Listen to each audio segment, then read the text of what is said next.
mom's life in and out of prison.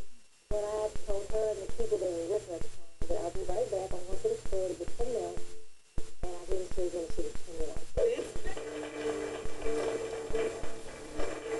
One of the things that really struck me when I was visiting the prison was the amount of young mothers that were in prison.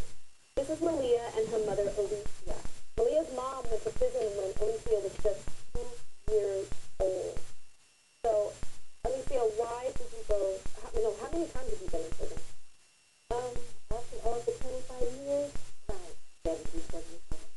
75 times in prison? Well, in prison for In jail, this is constant, 75 times. Oh my God. Tell me about the day when your daughter, Malia, was 2 years old, and you told her that you were going out to get some milk.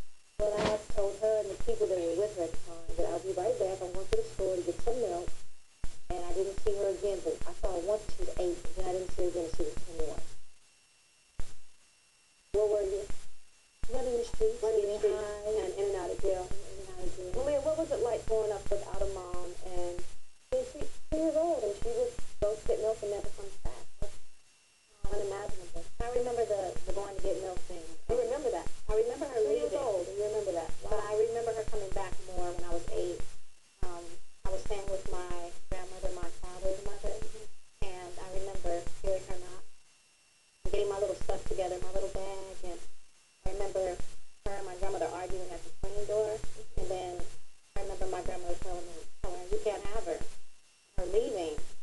We had bars on our windows, we lived in LA, so we had bars on the window. And I remember holding on to the little bars and looking, and she was across the street at a bus stop just sitting there. She was crying, and inside in the house, I was crying. So I remember that. It was close but so far. Yeah, and it was like I couldn't get through. Did anything happen in your life as a result of your mom being a drug addict and moving in and out of jail?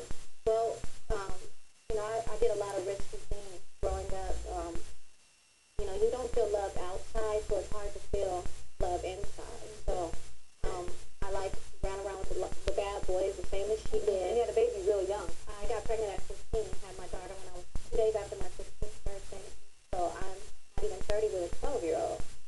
And I used to have these guys and guys I barely knew and guys I just met driving me from the valley to LA to come and find me.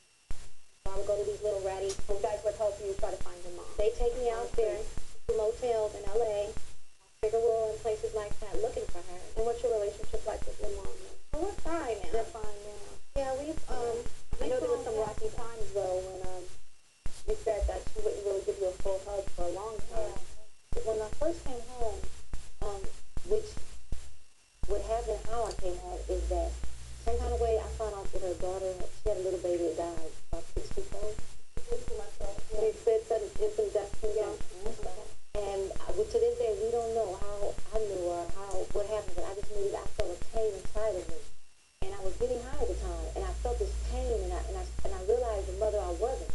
Not the mother I was getting high, but the mother I wasn't. And so I made a call, and come to find out her child had died. And so then I gave the one piece of the drug to this person, and one piece of the drug to that person, and I haven't touched it since then. It's been almost 8 years. You haven't touched it since. Oh, thank you. Amazing. Amazing. And you say that her calling you something is the best thing in the world right now. Mommy. To hear her say mommy.